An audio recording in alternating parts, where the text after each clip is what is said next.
listening to your brain on air. The program will begin shortly. Enjoy.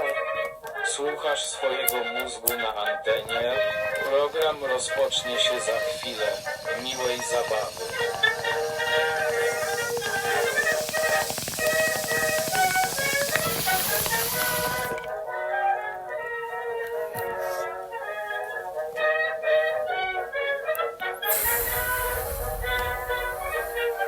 Good morning.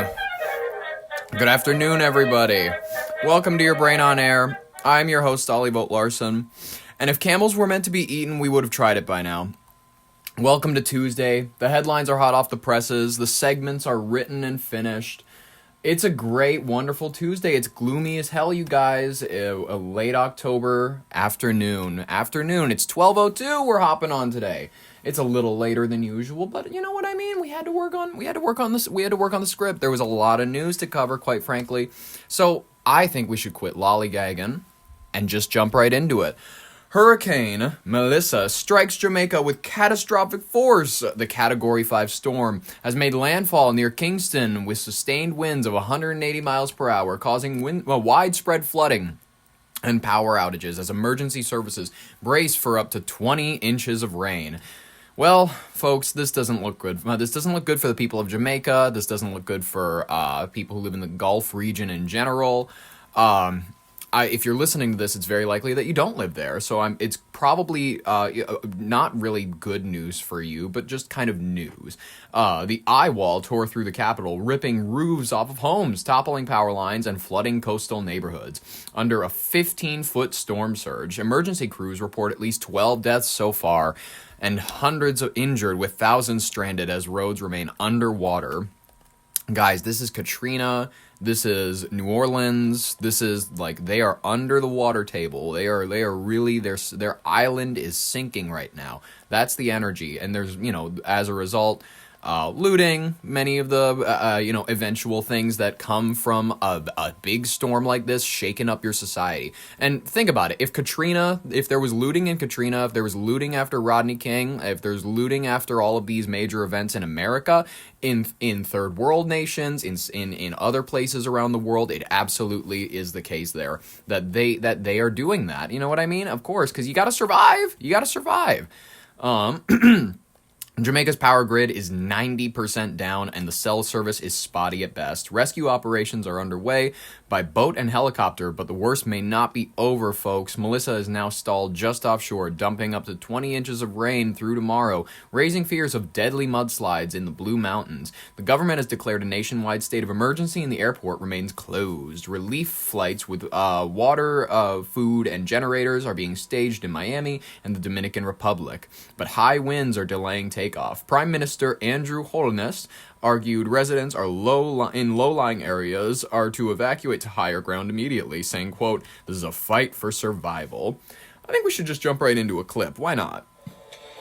Now to a live look over Kingston in Jamaica. This as the island braces for the impacts of Hurricane Melissa. The storm so intense, hurricane hunters flying into the eye had to turn back. Here's ABC's Lionel Moise. Jamaica is bracing for the most powerful storm on record to hit the island, up to 40 inches of rain, more than 13 feet of storm surge. Melissa approaching as a Category 5 hurricane overnight, with winds up to 175 miles per hour. Sparks flying as winds damage trees and power lines. This video from Air Force hurricane hunters shows inside the eye of Melissa, the eye wall nearly vertical. The flight forced to turn back after hitting severe turbulence. A Miami-based hurricane researcher calling it the most turbulent he's ever seen. Wow. They had to go back for inspections to make sure the aircraft is okay. That is really kind of a haunting report. Local officials telling people in low-lying areas last night to get out now. ABC's Ika Jachi is in Kingston. People here in Jamaica are stocking up on water, stocking up on non-perishable foods, and moving to higher elevations, all while making sure the vulnerable population has everything they need. Well, of The United course. Cajun Navy, formed after Hurricane Katrina, ready to assist. We have folks on the ground waiting to take assessments, let us know what the needs are. 8 groups from the U.S. already in Jamaica say they're planning for long-term airport closures. Tourists are stranded, forced to ride out the storm and Shit. foot the bill. Nearly 30 people. And foot the bill. So, did you hear about that? That's some real bumbleclot. Like, if you go to Jamaica and you end up getting stranded there because the Gulf decided to go ahead and tear shit up, the government will not subsidize you in any meaningful way. The airport won't do anything like that. You are going to have to pay for that nice hotel. Probably not that nice. Let's be honest with you guys. It might be torn down. People from a wedding, including the bride and groom, now sharing an Airbnb after their resort said it would charge up to $200 extra per night to extend their stay. We're all here together, hunkering down. We just cleaned up and moved all patio furniture out of the way, put everything up that we could. We're going to tape the windows. And a couple from Arkansas celebrating their anniversary, now stranded. We have 2 kids back home. So, Fuck. they were expecting their parents back on Sunday night. Well, That is hard for me to think about. okay. Well, just to get a picture as to how bad this is, legitimately, guys, this is not good. This is really not looking great for you. Not for you. I'm not going to say you personally. I don't know where you live, but just to get a picture of it, Miami's chief meteorologist at NBC, John Morales, when given an update, had this reaction. So I've gone for about 10 minutes here, and 180 now. 180. What's the pressure? Pressure and this Air Force flying into This is that. Adam Berg. He's giving me this Pressure information. is now down to 896. Oh my Jesus Christ! All right, I'm going to hold it together here.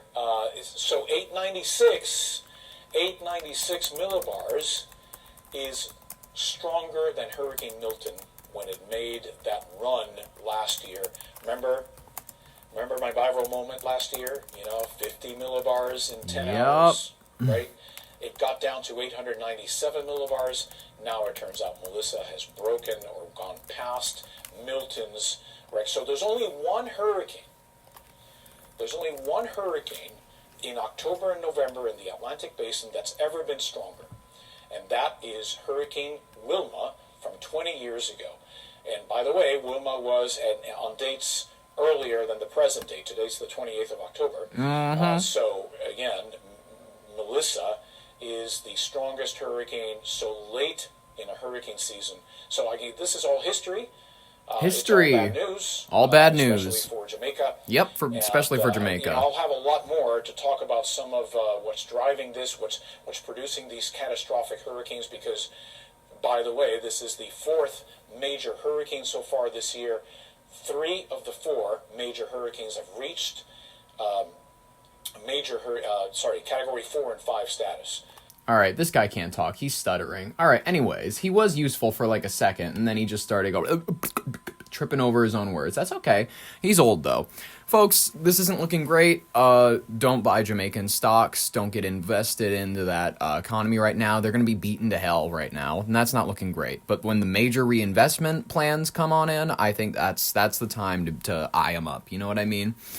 In the meantime, folks, that's your update for that storm. We'll keep you updated as it goes, and prayers and thoughts for the people of Jamaica and all that may be affected by this storm. It's even Americans that are trapped down there, for some reason deciding to have their wedding down in Jamaica. I'm going to be honest with you, I don't see the appeal, but okay, sure. Maybe it's cheaper than, I would assume it's cheaper than Miami. Miami's, it's down there, or Key West, you know what I mean? I'm sure it's cheaper than all of those options, but it's still, whatever. Folks, I think we need to drop our advertisement real quick before we hop into the next story. And as a matter of fact, actually, I think this sponsorship is really good because it gives us the opportunity to help these people out. It's something small. It's not anything like grand, but quite frankly, I feel like I could just give them a free sponsorship in order to help them out in their time of need, because their economy is going to need to bounce back, right, guys? They're going to need some sort of base of income. Folks, Batten down the hatches, Mon. Hurricane Melissa might be blowing roofs off, but Jamaican Me Crazy will blow your mind instead. While the winds rage outside, ride out your own Category 5 high indoors, the only storm you can actually enjoy. Crafted in Kingston and cured under the Caribbean sunshine before it all, went sideways, this strain delivers gusts of citrus aroma and tidal waves of chill so strong even your anxiety will evacuate. Warning, side effects may include spontaneous reggae appreciation, uncontrollable laughter, and forgetting what barometric pressure means, things like that. It's not you don't need to keep that in your mind's eye. That's not important for you. You know what I mean? You're finding your center. Get it now before all the supply is gone with the wind, because after this storm, you'll really want to be making yourself crazy with Jamaican Me Crazy weed, the only thing higher than the winds right now. All right, folks. Thank you so much, Jamaican Me Crazy Weed. We appreciate you for the sponsorship. We hope that things go well and that you don't lose your plantation. Next story. Story number 2. The United States and Japan sign critical minerals supply deal amid the tensions. President Trump and PM Takaichi inked a framework agreement to secure rare earths and mining resources, aiming to reduce dependence on China for electric vehicle and tech supply chains. Pretty interesting, people. This is your international update for October 28th. In a show of strengthening ties amid the rising tensions with China, United States President Donald Trump and Japan's brand new Prime Minister, their First Lady, Sanae Takaichi, I believe is the proper way to pronounce it, signed a landmark framework agreement at Tokyo's opulent Akasaka Palace. The deal focuses on securing supplies of rare earths and critical minerals, vital for everything from electronic vehicle batteries to smartphones to fighter jets, defense systems, Raytheon type shit, by streamlining the mining, processing, and permit process for both of the countries. Takaichi, who last week became Japan's first female prime minister after winning the Liberal Democratic Party leadership and securing a coalition with Japan's Innovation Party, called it a step toward a new golden age in U.S.-Japan relations. Even she is picking up on the language of, you got to talk like a winner. You got to talk like things are made of gold. You got to talk like things will be inlaid in marble. You have to talk about the grand kind of opulence of everything. That's the way to convince the American people. We like pretty shit. It's kind of like the German language where, in weird ways, it's been found out that the way that you feminize or masculinize certain words in your language can affect the way that you talk about them. For example, puente in Spanish means bridge, and Spanish speakers tend to describe bridges as strong or big and whatnot. And German people, I forget what it is, but it's something similar to Danke. It is a feminine term for a bridge, and so they tend to describe it as beautiful or feminine and stuff like that. I think the German spirit, oddly, I don't think he's German. I think he's Scots, but I think he's able to tap into that German kind of vibe where they talk about how pretty, how grand everything can be. It's a little Nazi-ish, I'm not even going to lie to you, but it's it has that genuine appeal. Weirdly enough, the Nazis have that genuine appeal where it's they like the leather and everything. They liked everything looking uniform. It was the way that they kept everything in line. That was always the appeal with them. And you know what I mean? If you appeal to people's gesture where they like to see big parades, they like to see big displays of oh yeah, we're the big country, we're the one in power. When you appeal to that sense of people, the nationalistic interest, I think that this lady, she's waking up to the Trump of it all, and I think that most other world leaders are. You know what I mean? Trump, on the second leg of his Asia tour, by the way, he's making more tours than Sabrina Carpenter as of late. He is out and about.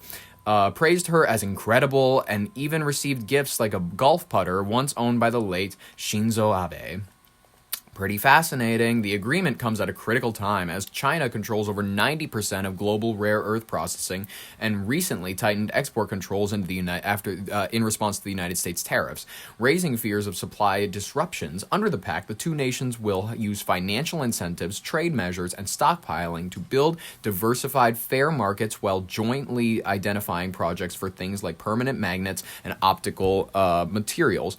It also includes commitments to review asset sales on national security grounds and counter unfair trade practices, with about 20 companies from both sides eyeing up $550 billion worth of investments. This could accelerate U.S. efforts to ramp up its single operative rare earth mine and boost Japan's role in advanced tech. The leaders later visited at the USS George Washington at Yokosuka Naval Base, underscoring defense cooperation ahead of Trump's meeting with China's Xi Jinping this week. This move signals a broader U.S. strategy to ally with partners like Japan and Australia, where similar deal was inked recently with them, to reduce Beijing's leverage over key supply chains in this whole industry. For businesses and consumers, it promises more stable prices and innovations in green tech, but experts warn implementation could take years amid regulatory hurdles. We'll have more as the details emerge, but I think that we can jump over to CBS Morning News. President Trump is in Japan this morning as part of a high-stakes trip to Asia. He met with that country's new prime minister, who had plenty of praise for Donald Trump, and Donald Trump, plenty of praise for her. It was mutual, but they did not announce any new trade deals. The two leaders also appeared at one point before U.S. troops at a naval base, all of this happening against a backdrop of military and trade tensions with China. Nancy Cordes has a new stamp in her passport. She's in Tokyo for us. Nancy, good morning. Good morning, Tony. Yeah, and a lot of what the president is doing here in Japan is designed to project strength in advance of his meeting with China's president later this week. And so he announced that Japan would be receiving a new shipment of missiles for F-35s within the week, and he touted new economic partnerships with Japan, too. In her diplomatic debut as prime minister, Sanae Takaichi heaped praise on President Trump and vowed to make new investments in the U.S. Very strong handshake. By the time they toured a U.S. aircraft carrier south of Tokyo, the two were fast friends. The first female prime minister in the history of Japan. Madam Prime Minister. Dude, she's a They signed queen. an agreement to work together to extract critical rare earth minerals. By the way, she has such president of Floptropica energy. I love this lady so much already. She is serving cunt. She is brat. She passes all the tests. I think this is a new girl boss to keep an eye on, except for the Prime Minister of Italy. She's another girl boss to keep your eye on. Listen, girl bosses are coming back. I'm not even lying to you. Germany, you know what I mean? Female prime minister. Italy has female prime minister. And then Japan. Things are coming back. I'm not even going to lie. The Axis powers, they're back, but it's girl boss version. It's pretty interesting. Key components in everything from cars to fighter jets. We are an ally at the strongest level. It's the third such agreement Trump has signed since China threatened to restrict access to its own rare earths. And China processes more than 90% of the world's supply. I think the Chinese have withheld it because they're in a poker game with the United States. Nicholas Burns was U.S. ambassador to China under President Biden. He says the world is watching to see if Trump and China's President Xi Jinping can diffuse 6 months of trade tension. What's the impact for American consumers if President Trump and President Xi don't strike a trade deal? Well, continued high tariffs would really be consequential for the global economy. It would grind to a halt most of the trade between China and the U.S. Chinese officials say they reached a, quote, preliminary consensus with Treasury Secretary Scott Bessent in talks over the weekend. Trump and Xi are set to sit down in South Korea on Thursday. I think we're going to have a successful transaction for both countries. Well, there you go. Trump is wrapping up here in Japan and then heads to South Korea, but he told reporters he'd be open to extending his trip if there was a chance that he could meet with North Korea's reclusive dictator Kim Jong-un. Yo! Now, there's no confirmation that that's going to happen, but it was... Hell yes. Okay, we have to do this. If we haven't had these two meeting in a few years, these two... Guys, don't you remember the power couple that they were when that went back right after Obama, when he told Trump, Trump goes, who was our biggest foreign national threat? And Obama goes, listen, we got a lot of shit handled in the Middle East, even though, the rise of ISIS. I'm going to lie to you real quick. I'm going to say that the real thing to worry about is North Korea. And then And then he proceeded to say Little Rocket Man, all of that other stuff. But they managed to meet on the South Korean-North Korean border. They shook hands. They walked around each other's Minecraft base. They showed each other their coolest stuff. And they hung out. I'm not even going to lie. A lot of people, they like to give him shit. They're like, he hangs out with dictators. He's a friend of dictators. Would you rather he be throwing pie in their face at these diplomatic meetings? No, people will go like, he's glazing them, he's glazing them. That's all. Excuse you, are you saying that you were a fan of the way that Biden didn't meet at all with Putin and just sort of sat on the sidelines, called him a dictator, didn't bother to make any meaningful deals in that sect? So, the Russian natural gas shit blew up the prices of gas over here and whatnot. They're actually starting to go down right about now, in the sense where, did you really think that absolutist, nope, we're not going to talk to you because whatever, you bullied Zelensky, who is also a dictator, it's, we're gonna cut you off. That Biden administration technique didn't work. It didn't do anything meaningful. And the only time that we had actually pretty decent push forwards with North Korea was when he was decent to them last time. So, wouldn't it be fun to have the duo back at it again? Don't you want to see them link up? Don't you want to see them hang out again? I really do think that the interview is a pretty accurate description of this man. I think that you can go play pickup basketball with him. Doesn't he hang out with the NBA star, Kevin Durant? I'm just kidding. He's a fan of American culture. He loves cheese. He's a big drinker, big smoker. You know what I mean? He loves to live the large American lifestyle. I really do think that Kim Jong-un is one of us. We really just got to get to know him. You know what I mean? He's gluttonous. He's whorish. He's a slovenly, absolute, tub of shit of a man. Why is it such a bad thing to want to make nice with him? I'm just going to ask that. That's fine. Guys, let's move into our next thing. The rapid fire section of today's headlines. Welcome to Tuesday's rapid fire section. As you know, we do the usual 9 to 10-ish headlines, and I tell you about them because they're quite frankly the ones that I'm not willing to dedicate an entire story to, but they're important to keep in your media bubble. Otherwise, you're not going to be very well informed. The UN chief warns of irreversible climate damage after failing 1.5 Celsius target. Security General Antonio Gutierrez stated that global efforts have fallen short of the Paris Agreement goal, predicting devastating consequences like intensified extreme weather ahead of the COP30 summit. Folks, when it comes to this, we talked about last week and whatnot, this was the coral reefs are dying off. I really don't care. I never had the interest in scuba diving, so really I understand that we need them. I understand that they're important for marine life and whatnot. I don't live near Australia. I hope that they can figure it out. But we gotta take the climate seriously. Otherwise, I'm gonna be real with you though. The milder winters in Minnesota have been a little more enjoyable. So if we get like a UK climate out of this, where it's just kind of rainy all the time, it's literally raining right now as I'm speaking. It's October.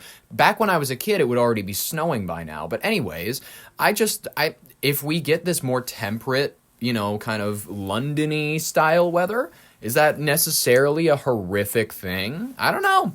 We'll figure it out. The climate changes. That's the only thing that's guaranteed. Re-election of a 92-year-old leader in Cameroon amid unrest. Paul Biya, the longtime president of Cameroon, secured an 8th term according to official results, 53.7% of the vote, but the opposition denounces the process as fraudulent, and protests have erupted in several cities. All right, those Gen Z protest people, once again, we want to get behind them or not? Federal Workers Union calls for end of U.S. government shutdown. We are in the 28th day. I'm going to let you all know right now, the next month when EBT is not functioning, when they have, when they have cut off those benefits, Walmarts are going to be prime to go to. I plan to go there November 1st. You know what I mean? I'm not saying that is a necessarily good thing. But maybe an age of self-reliance is on the way. I don't know. However it goes, in the United States, the union representing federal workers urged the Congress to pass a clean continuing resolution to end the government shutdown, warning of severe impacts, including food aid disruptions, if it drags on. Speaking of food aid disruptions, Mr. Waltz, Mr. Robinson from The Amazing World of Gumball himself, Governor Waltz, signed an emergency thing to fund Minnesota food shelves. Here we go. Let's take a look. We're here today to announce we're using our contingency accounts to add $4 million to the food banks across Minnesota. This will be a bridge. I want to be very clear. It will not make up and backfill everything that is going to drop off starting on Saturday. We do not have that capacity. I want to be very clear. USDA, during this shutdown, has contingency funds that they could release just like us. They are choosing not to. And I can paint any damn picture you want for you. They're paying contractors to tear down the East Wing, but they're not putting money into the food bank that they're setting on. So if there's a sense of frustration in America, it's very real. There you go. Governor Tim Walz, the gentleman whose sympathies to China, quite frankly, need to be investigated. If you don't know the amount of ties that this man does have to China. Okay, so I'm going to drop an interesting factoid. Many people don't like to know this. His wife and his anniversary is the date of Tiananmen Square. He selected that due to the fact that he would remember it. He has taken many trips to China. He's likely divulged secrets to their military in relation to them. I'm not saying that this man is on the level of espionage on the federal government, but his sympathies to it was said by his own students from Minnesota when he went on these trips to China, he would buy a bunch of the Little Red Books, and he would say. He was genuinely sympathetic and fascinated by communism. So, that's our governor. Just a little side mention. These are all facts. You can fact check them. These are actually true. His wife and him are very, very weirdly sympathetic to China. And if you look into them, they don't own anything. A lot of people will tout that around as a good thing when it really means that, hey, I think that they're real, genuine communists. I don't believe in the sense that they're. I know they believe in capitalism and whatnot, but when it comes to their practices, when they don't talk like Bernie Sanders in the socialism is the way to go, and I own 3 homes. They don't talk like that. They genuinely own nothing. They have no meaningful stock investments. They have no portfolio. They have no major home investments that they have. They're renters. They're teachers. These people genuinely practice what they believe in the sense where they're like, I think that I should be a public servant and no more, which in a weird way makes me go, okay, then what is your vice? If that's not your vice, if money's not your vice, then what is your vice? But anyways, I'm not saying that I genuinely hate Tim Walz or anything like that. I'm just deeply suspicious of him because he's not from Minnesota, and he's always been this kind of like a charlatan in the sense where he lied about his rank in the military. He did a lot of good stuff in the sense where he did sign free meals for students and all that sort of stuff. That was great. Appreciate that. But we have to be honest about this man's genuine sympathies for the Chinese the Great Revolution and shit like that. His fascination with the Maoist ideas, the Little Red Book. He is genuinely someone to keep your eye on. I'm not saying that I'm worried about him. I'm probably going to vote for him if he runs again. I'm not even going to lie to you because that's how it goes. He's the most meaningfully decent candidate that I see right now that isn't a full-blown Republican, and no one is coming out to challenge him that I've seen that I'm willing to endorse yet. Actually, I'm going to make a note of this right now because I'm going to take a look at the governor's playing field for the governor of Minnesota, and I am going to bring you all a list of the meaningful candidates so that we can review them together because I think that's a good idea. I think that we should all take a look at who is really leading us, and we should actually probe into their backgrounds, talk about who they are, what do they believe, what do their practices actually show that they believe, you know what I mean? Anyways, massive Tim Waltz side tangent, you know what I mean? I just don't I don't love the idea of out-of-staters coming to my state and, telling me how things need to be run, similar to Jacob Fry being from Virginia and Omar Fateh also being from the Washington, D.C. area, and Tim Waltz being from Nebraska. He puts on this fake, that Fargo accent. He puts it on, and it's a farce, and everybody falls for it, and they watch him, eat deep-fried what's it called? Deep fried peanut butter and jelly Uncrustables at the state fair, and they're like, wow, he's so sympathetic and like a hunter, like an Elmer Fudd, actually, is what he is. He's like, it's actually really good. It's actually really good. I'm a new definition of masculinity in this country. Mass layoffs announced at major tech retailer in India. In India, Amazon announced an elimination of 14,000 corporate roles, the largest reduction since its 2022 cuts, signaling a wider pressure in global e-commerce tech sectors. Sucks for India. That means more will be freed up to call you and ask you not to redeem the card. Canadian authorities issue national warrant in cross-border murder case. In Canada, police issued a nationwide warrant for an Indian origin man suspected of murdering a Punjabi woman in Ontario. Investigators say that the suspect may have fled the country. I hope that they get him. Canada's quite massive. He quite honestly could have gone north a few miles, and you probably just lost him. I'm going to be honest with you. Canada's a big country. If you go north just a little bit into those woods, they're not going to find you. The Mountie men can go on their horse and shit like that. They're lost. I'm sorry. If you go to the Northern Territories, bye-bye. You can go live up there. That's fine. We will literally take your name off of the warrant sheets. PayPal stock rallies on a strong Q3 result and AI push. PayPal beat earnings expectations driven by its renewed focus on AI-based fraud detection and cross-border payments. The surge demonstrates investor optimism in fintech's shifts towards AI and global payments. They're making it easier for you to send money to your buddy in Riyadh or something like that. That's cool. Privacy regulator files a criminal complaint against facial recognition firm. Austria's privacy watchdog filed a criminal complaint under GDPR rules against Clearview AI, accusing the company of scraping billions of photos from EU citizens without consent and exposing executives to potential criminal penalties. Facial recognition firms, I mean, this is the first step of like a Palantir. Palantir will be doing it. It'll be in your neighborhood. It'll be on your street corner, and Peter Thiel has your face. That's fine. Whatever. That's already the future. It's already happening. It's already being rolled in, folks. Malaysia hands over ASEAN chair to Philippines as regional tensions simmer. The Association of Southeast Asian Nations, ASEAN. Chairman formally passed from Malaysia to the Philippines. The move comes amid rising focus on the South China Sea territorial disputes in the Indo-Pacific power systems.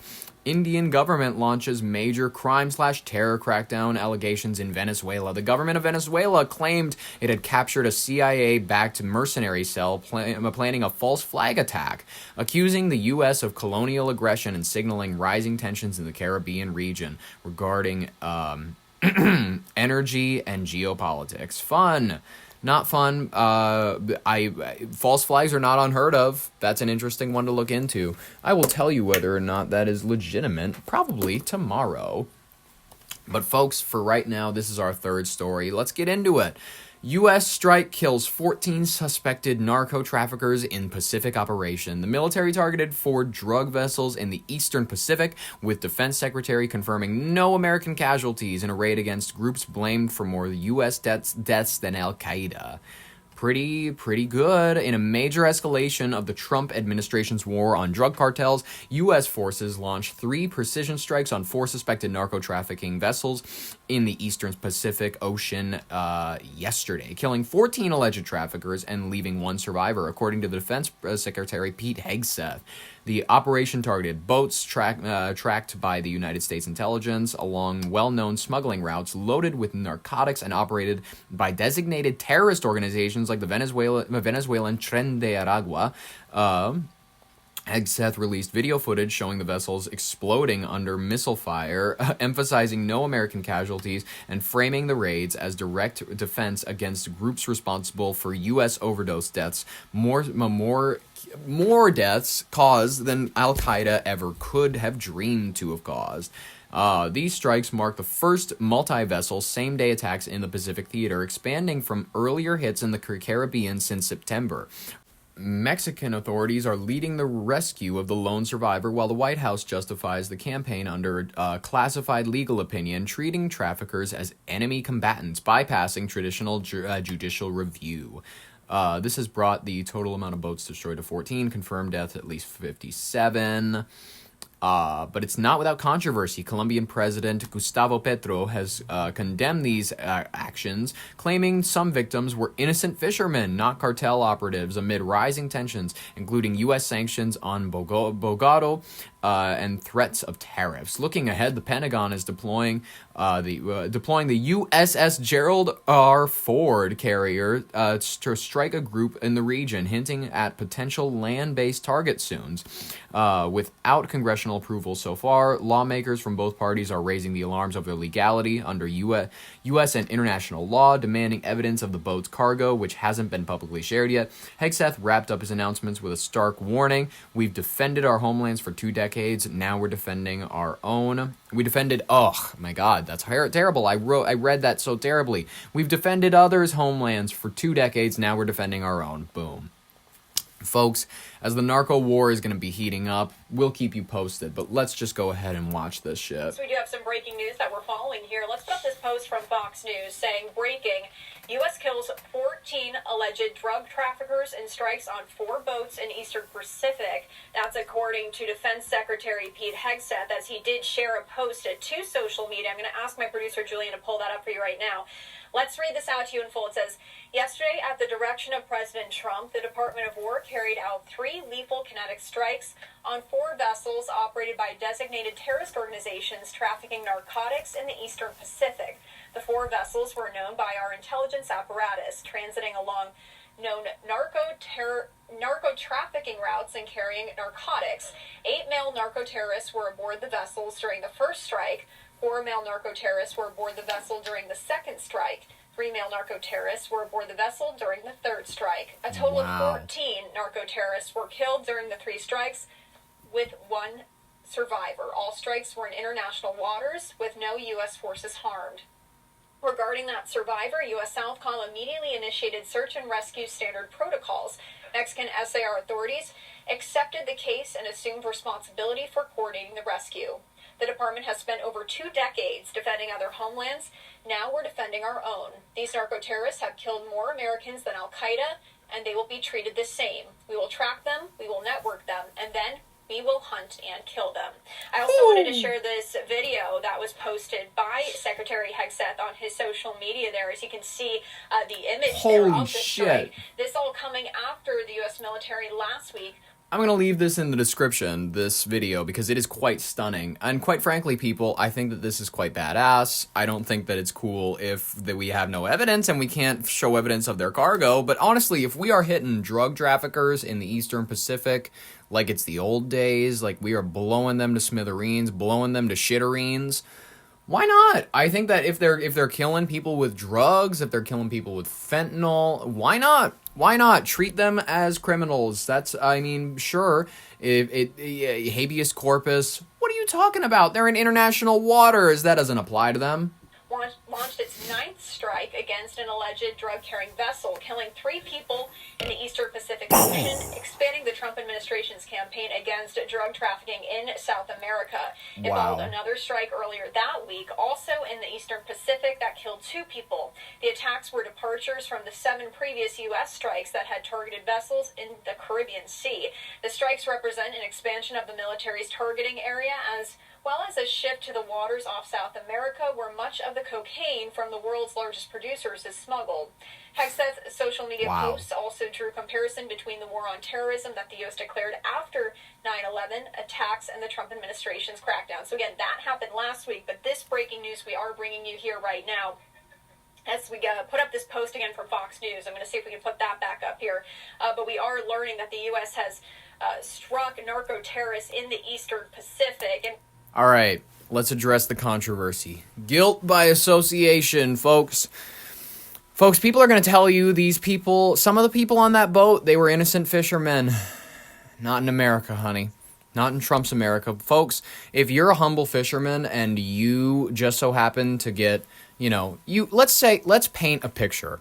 You live in a village. You're off the coast of some third world country, let's be honest. And the local regime that steals, I'd say, 40% of your income every month in order for you to live in the town without them, gutting your mother, stealing your teeth. And then you go ahead and you have a fishing business, you take care of some shit, your mom, she's got the diabetes. They don't really have anything for you there. She's not got a foot. She doesn't have a foot. She's walking around on a thing now. You're struggling. You're limited. You have cigarettes every day because they don't have the Benjamin in those countries. It's slowly making its way, but it's less so common. You know what I mean? It's old school. We're going Chinese. We're squatting outside of a noodle shop at 4 a.m. We're gonna go ahead and we're gonna take the best deal possible because our mom is dying here. We gotta admit it. She doesn't have the best years left. But honestly, you have your son Jaul, you have your daughter Raisa, and you go ahead and you say, well, I want the best future for them. What can I do? I need some cash in order to send them abroad. Because quite frankly, over here in David, Panama, there's no decent decent education. There's no chance of moving up a social ladder. You know what I mean? You're still gonna need an escort going into the city at night. So what can I do? What can I really meaningfully do for my kids? And you go ahead and you say, well, I'm just going to traffic a little bit. I'm going to traffic a little bit of weight. I'm going to move some weight. I'm going to move some heat. A little bit of the nose candy. I'm gonna give kids that are hanging out at the back of Zorba's in a town like in northern Minnesota a nice little key that's gonna change their life. I'm gonna go ahead and I'm gonna be that trafficker. I've watched a little bit of Narcos. I've watched old movies. Scarface, that's a great one. I'm gonna be an international drug trafficker. You saw that movie on a VHS tape that your buddy let you borrow one time because it's great. My point here is that you take that deal that the people have when they're saying, look, we need a boat. We need a boat. And then you go, I have a boat. Okay. And then they say, we'll cut you in on some of the proceeds. And guess what? We'll find somewhere to set your mother up and we'll find a way to get your kid into the States. We'll have them brought, you know what I mean? We'll make it work. They're younger. They don't really have a great relationship with their dad. You know what I mean? What are you even doing here? We're going to make sure that they go to pen or something like that. You can be that fisherman that sent them there, and they will remember your sacrifice for the rest of their life. So you go ahead and you hop on that boat that you traded for. Your dad passed that boat down to you. It's been in your family for years, and you, quite frankly, it's a meaningful thing to you. You have your child's names carved into the side. You know what I mean? Your grandfather's names. You have little toys and shit like that. You have meaningful shit, and then those toys are getting brushed aside because the thousands of pounds of cocaine are being loaded on. Well, and you just kind of watch these guys in hoods and masks throw stuff onto your boat. You're going, well, actually, you know what I mean? I think that this is the best possible alternative. I think that if anything were to happen to me, I at least went out giving my kids something more out of this world. I was never going to be Michael Jackson. I was never going to be Joe Jackson. I was never going to be I was never going to leave anything meaningful behind for my kids, so I'm going to send them somewhere where they can make something of themselves, and I can be the fisherman for that goes under the cover of night to protect these narcos traffickers. So you're traveling across the Pacific Sea, and then, you see some lights up in the sky. You're not too concerned. The guys are asleep and whatnot, and they're, you know what I mean? It's been a long day in the sun, in the heat. Your skin is bleached, and then suddenly you see a massive rocket flying down towards your boat, and you go ahead and you say, well, all of the people that were supposed to send my kid to the States are on this boat. My kids, they haven't picked them up. They're at the house. They have their mother with them, but the women can't get a job in this country. So I literally, I'm looking up at this rocket, this thing that I thought was a star at first, because quite frankly, I've never seen a rocket like this before. Only people in Darfur and the Middle East have to deal with these sorts of things. But now, all of a sudden, you, that gentle little fisherman from David, Panama, your life has changed. Your kid's life hasn't changed. You know what I mean? They're going to probably starve, and your wife, I don't know, the best chance for them is that she's going to marry someone different, and then you will be remembered as the man who abandoned his family and went out and got blown up by the Secretary of Defense, Pete Hegseth, who has a Christian nationalist tattoo on his fucking chest. And that'll be your legacy, and that will forever be your legacy. Folks, I think I want to end today by saying this. service yourself, service your family in ways that are direct and for sure, and never rely on the folks who operate in the shadows, unless of course you grew up in the shadows. Unless of course you're like one of those, you know what I mean? You're a Bane type. You're like you think that you're safe in the dark. You would merely adopted the dark. I was born into it, molded by it. Exactly. If you didn't grow up in like the drug trafficking world at all, this guy grew up probably just being a fisherman. That's probably all his life ever was. Don't get involved in the shady shit unless you really know what you're doing. Most of the time, it's not a Sopranos episode. Most of the time, you're going to go in and you are going to be the extra who gets his head blown off. I'm sorry to say it. A lot of people, they watch these crime boss shows and it's like, well, guess what? Most of the people that are actually meaningful in that world were born into it. And then you will spend your life, being a toady to somebody who maybe, they go to your son and they go, your dad was a real fucking pushover, but he was a good guy. And then that'll be your legacy. And then your kid might have a chance of making something of himself in that world, but you will never. You know what I mean? It's really meaningful. It's kind of beautiful. What I'm trying to say is keep your nose clean, folks. That's about it. Honestly, that's a good Tuesday vibe to end on. Wouldn't you all agree? I think that we should go ahead and end it because I've already taken up enough of your time. I appreciate you coming here, listening to me. This was a great day. You didn't need to get your news here, and I appreciate the fact that you did. We're back at it again tomorrow, Wednesday. You know what I mean? That's our upload schedule every day of the week. And then like if you liked it, subscribe if you want more. In the meantime, this has been your Brain on Air with Ollie Vogt Larson. Thank y'all so much for listening, for watching. I'll catch you tomorrow. Bye-bye.